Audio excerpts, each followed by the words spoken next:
Okay, hello. We're going to do a quick tutorial here on infinite geometric series. If you are not familiar with what a geometric series is, then you might want to backtrack and catch up on the tutorial for that.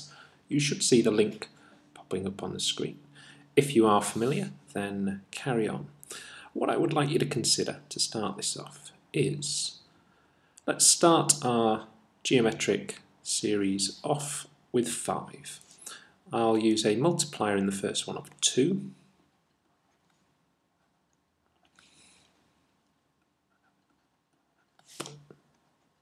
Multiplier in the second one of a half.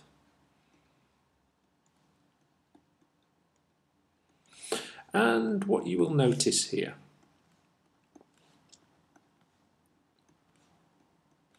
I'm rather hoping that in this first one what you're noticing is that the terms get very, very big. These get very large, and the further we go the bigger they get, and it doesn't take long before they are unmanageably large.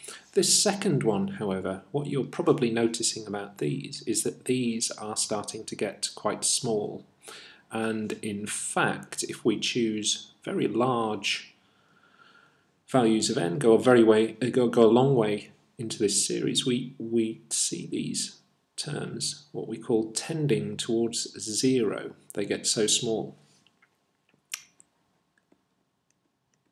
If we look at a negative multiplier, then we see a similar but not quite the same thing going on. So we see that oscillation, that plus minus, and we still see with this negative multiplier, which is fractional, we still see terms tending towards 0, and we still see that going on. If we use a negative multiplier such as 2, then we will see, and let me get this right,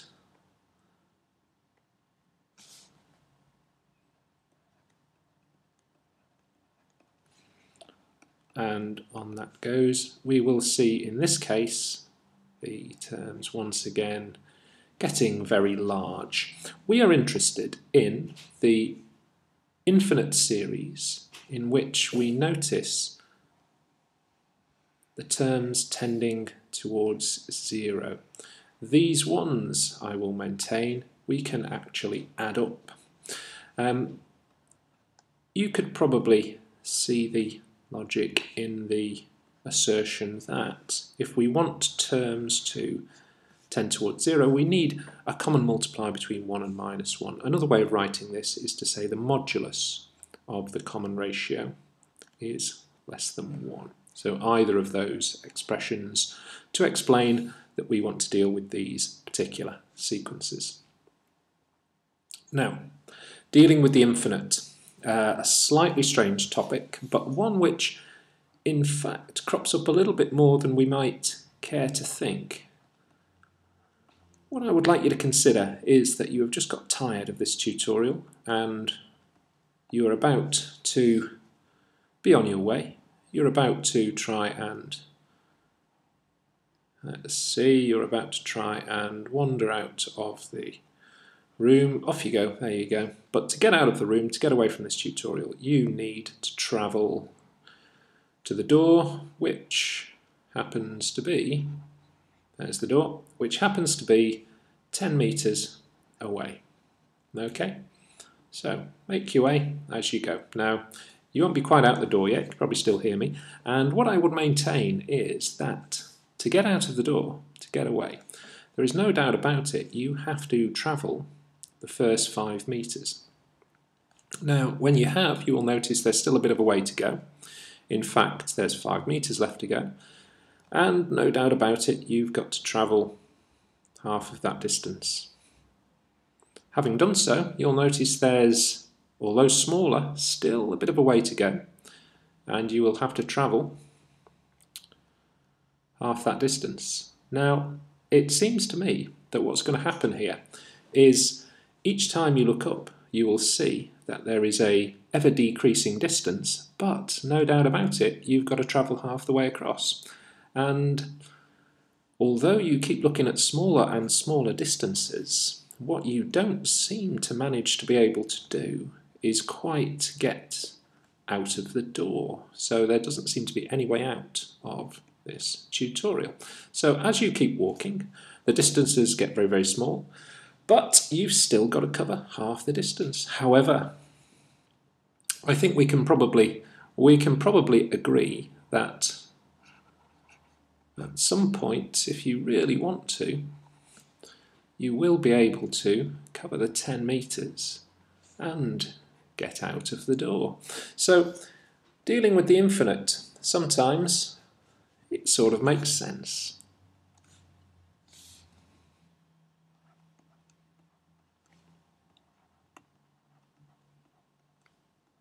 A geometric series can be added up, let's say, to 10 terms using this formula.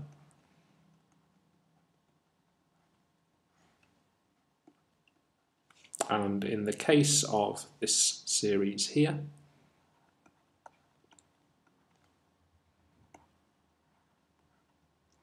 half is the multiplier. And for 10 terms, we can throw that in the calculator and get an answer, for sure. What if we went to 100 terms?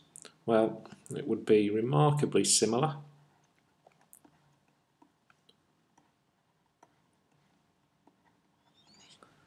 But what we will notice is that we have here, and this is what makes all this remarkably simple to deal with. This number here, you'll notice at this point is small, at this point is very small indeed, and if we did a sum to, let's say, 1 million terms, which I won't, you will be able to appreciate that a half to the power of a million, half of half of half, starts to tend towards 0. And in the same way that we can get out the door, what we say is that this has a limit. The limiting value is 0. And so what happens here, the limiting value being 0, tends to mean that we can add up these things. If the limiting value of this is 0, 1 minus 0 is 1.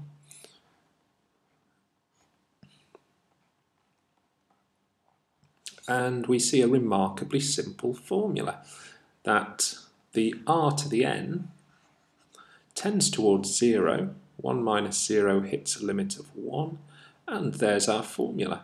And this is a beautifully simple formula which will deal with infinite series. It will add them up as long as the modulus of the multiplier is less than 1 to ensure our terms are tending towards 0, and just to ensure that we did actually get out of that door, 5 u1 over 1 minus r equals 10.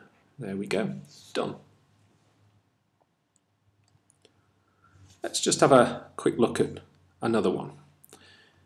This one, possibly more familiar than it first seems. Geometric,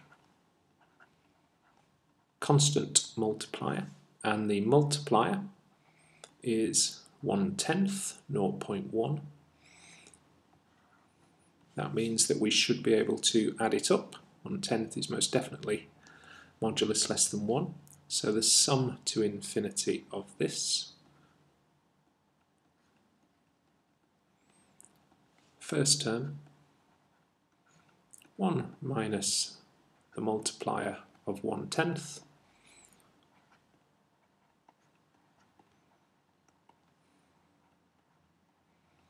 and we get a sum of 1/3. That's rather nice.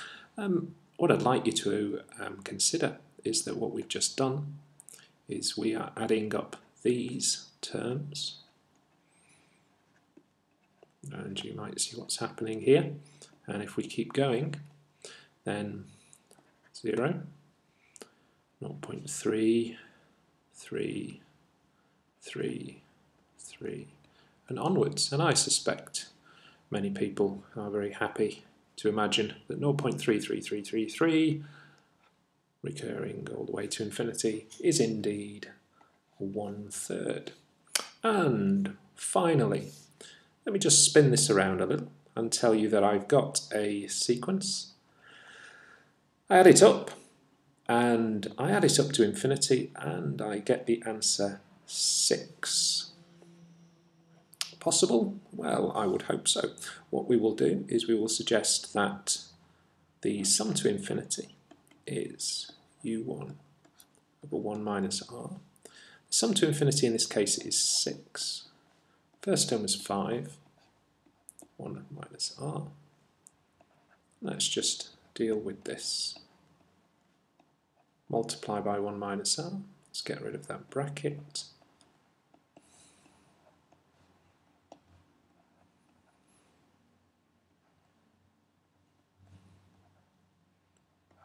There we go. If we use a multiplier of 1/6, then we should see